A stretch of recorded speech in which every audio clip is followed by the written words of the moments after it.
It's inconceivable for someone lacking an academic background like yours to be involved in teaching, particularly since it could adversely impact her academic performance. Upon discovering that I was providing academic support to my niece, my sister-in-law directed her anger towards me. "Sophia, why are you associating with someone like her? What if you end up like her?" My sister-in-law seemed to perceive my presence as something detrimental, her cold attitude testing my patience. "Amy, think before you speak. Who do you think contributes to our comfortable life? Isn't it because Mary works hard at home?" In response to my mother-in-law's gentle words, my sister-in-law became even more emotional. "Why are you defending her? Isn't it her duty to handle household chores? She's not just doing housework. She works hard and contributes a lot to the household. You just gallivant around without contributing. If anything, you should be grateful to Mary. Do you really believe she's working earnestly? I can't imagine someone like her being interested in essential tasks." My sister-in-law then impulsively grabbed my desktop computer and threw it out of the window. "What are you doing? You're probably pretending to work hard without achieving anything. Leave this house immediately." I rushed outside to check on my computer, but it was damaged beyond repair. I had also lost valuable work data. Her immature actions genuinely shocked and disappointed me. I couldn't fathom continuing to live together under such circumstances. I had been tolerating it for the sake of my relationship with my husband and mother-in-law, but this incident pushed me beyond my limits. I left a message and decided to return to my parents. "I am Mary, 29 years old. Last year, I started a new life with my beloved husband, Sean. Initially, we imagined living in a city apartment as we both worked nearby. However, Sean was always concerned about his mother's health, as she often experienced knee pain due to her previous job. Walking even a short distance required frequent breaks. Knowing this, we suggested living together. Upon hearing our proposal, she brightened up and said, "Mary, you want to live with us? I'm so happy." She's a genuinely kind-hearted person and warmly welcomed me. However, my sister-in-law, Amy, was fixated on academic backgrounds. During our first family meal, my educational background came up, and her demeanor changed. "Mary, you didn't go to college, right? Why would Sean choose someone like you?" She spoke to me in a somewhat harsh manner. "Sis, that's not a nice thing to say. Mary graduated from a national university, and Sean and I graduated from a famous private university. Couldn't he find someone smarter and more charming? What's the merit of marrying someone with a lower education?" My mother-in-law reprimanded Amy, saying, "Stop it, Mary." I'm sorry for the rude things she said, but I was already left speechless. I grew up with my hardworking mother after losing my father at a young age. Unable to afford college, I started working. In such circumstances, I was fortunate to work at a tax accountant office, and another opportunity came my way. My boss encouraged me, saying, "Why don't you try getting a certified public accountant qualification, Mary? I believe you can do it." Encouraged by his support, I embarked on a new challenge, hoping to secure better job opportunities, increase my income, and better support my mother. My husband understood my aspirations and conveyed my efforts to my sister-in-law. However, she remained cold and indifferent. Despite my genuine intentions, my sister-in-law's words cut deep when she uttered, "If Mary becomes pregnant, I hope the child won't take after her and will be intelligent." These words struck me unexpectedly, making me question if my feelings stemmed from having only a high school diploma. Perplexed, I chose not to escalate the situation, refraining from further discussion. Subsequently, my sister-in-law would frequently mock me over trivial matters, commenting on my cooking speed or reminiscing about her university days during casual conversations, seemingly to taunt me. What bothered me more was that she imparted similar comments to her daughter, Sophia.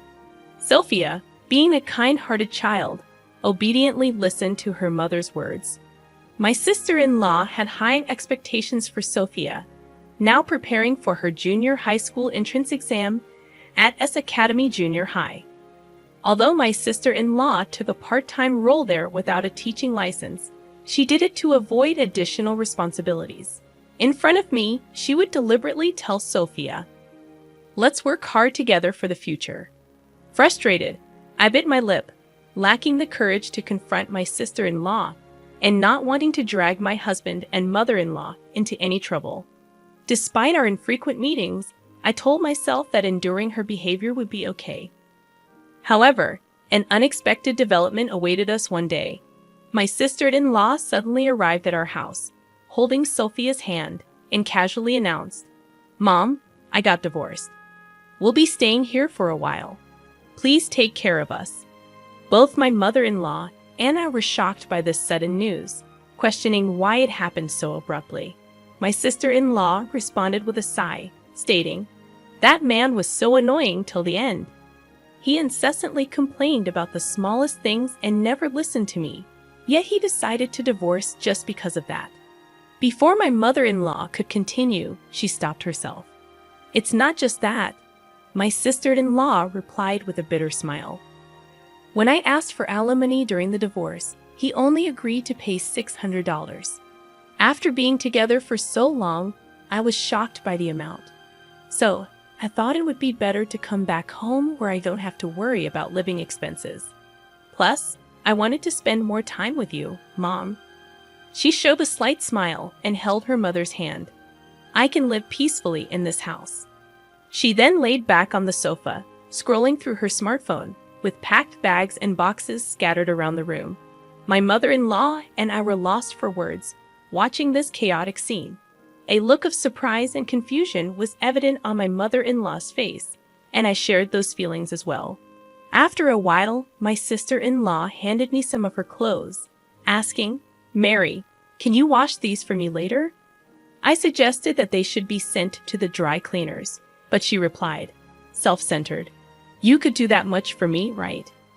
From then on, not only did her requests increase, but her troublesome behavior also intensified. One day, I discovered an oil-based pen stain on the laundry, which was clearly her doing. Upon seeing me sigh at the stain, she remarked smugly, "Oh, did I make a little mistake?" Then she added, "People with low education can't even do housework properly, can they? I wonder if there's any value in living for someone as useless as you." Her actions were causing my stress levels to peak. I reached my breaking point and finally decided to discuss it with my husband. "I work all day and still have to deal with housework when I get home. It's a real burden when she purposely makes things difficult." "I understand it's hard for me to see you going through this," my husband replied, listening to me quietly. He promised we'd find a solution together. That night, he confronted my sister-in-law about her behavior. My husband's warm words and actions always gave me a sense of security. However, from the next day, the harassment from my sister-in-law escalated even further. "You think he protects you, don't you? But to others, you just seem overly dependent. Relying only on a man doesn't make you strong.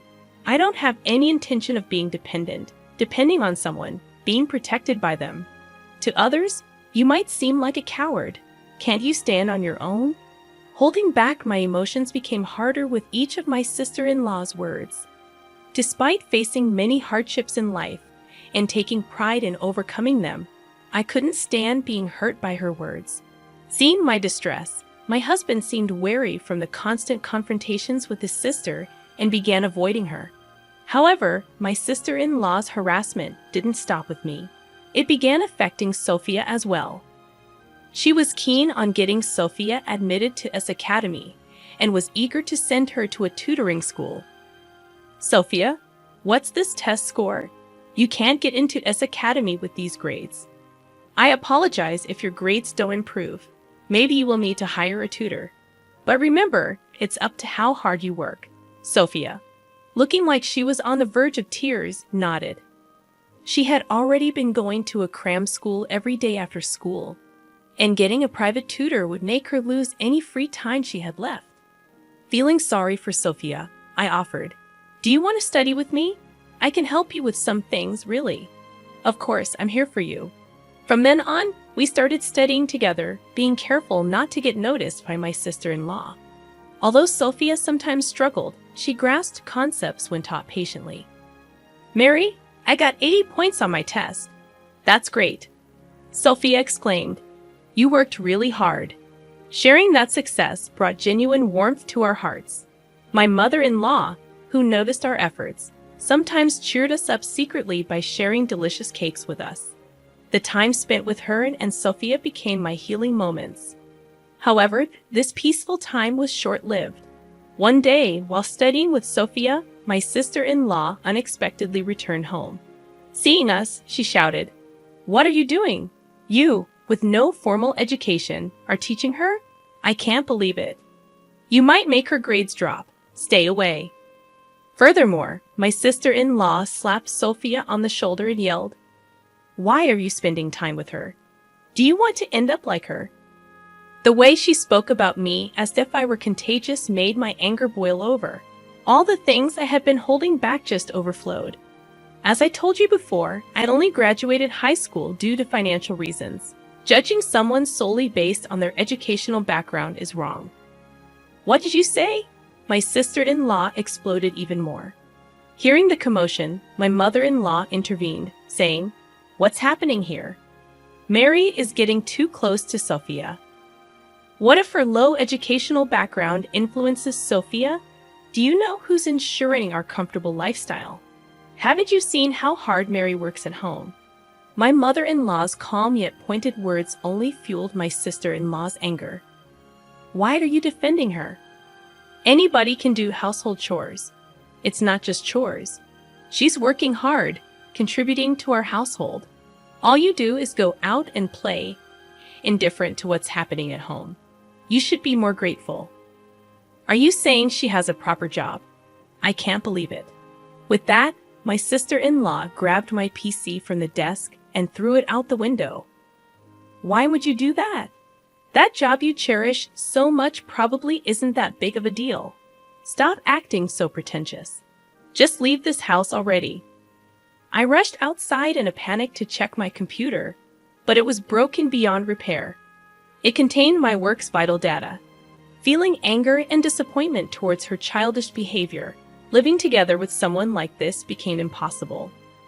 For a long time, I had valued my relationship with my husband and mother-in-law, trying to protect our household. However, I had felt my limits. That night, I left a note and decided to return to my parents' home. The next morning, I received repeated calls from my sister-in-law, but I ignored all of them. However, within a week, my husband and sister-in-law showed up at my workplace. He strongly conveyed his apologies, saying, "Amy's completely wrong this time. Amy, please apologize sincerely." Though encouraged by Sean, her dissatisfaction was evident from her attitude. Why should I apologize? Sophia's grades have clearly dropped in her absence. Mary's presence must have been important not only for Sophia, but for you as well. Indeed, I had felt guilty deep down about Sophia's academic struggles. It seems there's no other way. Mary, come back home and support Sophia's studies. I never wanted to live with someone with your educational background, but I'll endure it for Sophia's sake. I had wanted to return for Sophia's sake, but her arrogant tone nearly extinguished that desire. If you truly care about Sophia's education, why don't you teach her yourself, Amy? You strongly recommended her to study for exams. So why are you neglecting her? I didn't want to be told anything by someone like you. Encouraged by Sean, her dissatisfaction was evident from her attitude. I encouraged Sophia to study for exams because I don't want her to end up in a lowly position like you. Is that really all there is to it? I want Sophia to grow up to be an elite adult like me. I want her to graduate from a renowned university and build a career like the one I've established at the prestigious S Academy. She continued flaunting her own success. Unable to bear the exchange, my company's director intervened and tried to resolve the matter peacefully. Excuse me. I assume you are Mary's family. Nice to meet you. Yes, that's right. My husband greeted the director politely. I have overheard a little. I'd like to affirm that Mary has shown tremendous capability and contributed significantly to our company. Really? I never thought you'd hire someone with just a high school degree. Education doesn't solely define a person's abilities. Even compared to university graduates, Mary has been producing equal, if not better, results. My director's words left my sister-in-law with a surprised expression. Do you truly believe that? I think educational background determines one's status and value, the director responded. Carly, you mentioned you work at S Academy. May I have your name? My name is Amy Smith. You're Miss Smith. I've heard about your troublesome attitude and behavior. Are you implying Mary has been speaking ill of me? No, I haven't. I've heard about you from Mary, but I have heard about you from the principal and other staff at S Academy. Amy's eyes widened, clearly taken aback. Here's the reason. The director handed her a business card that clearly reads Academy Board Chairman. You're the chairman? Both my husband and I were utterly shocked, lost for words upon understanding the information on the card. Amy's demeanor changed instantly, her eyes filled with fear and surprise. I've heard about your behavior and issues within the academy, delegating your work, shirking responsibilities, and even discriminatory actions towards students. Numerous problems have been pointed out. In a panic, Amy responded, "That's not true." Of course, I was considering a direct response. Upon hearing this, my sister-in-law started to panic. I can't lose my current job. I just got divorced and did stuff to support my daughter and myself. She begged desperately, with a serious look on her face. The principal replied calmly but with deep understanding. Our school's policies and philosophies are clear.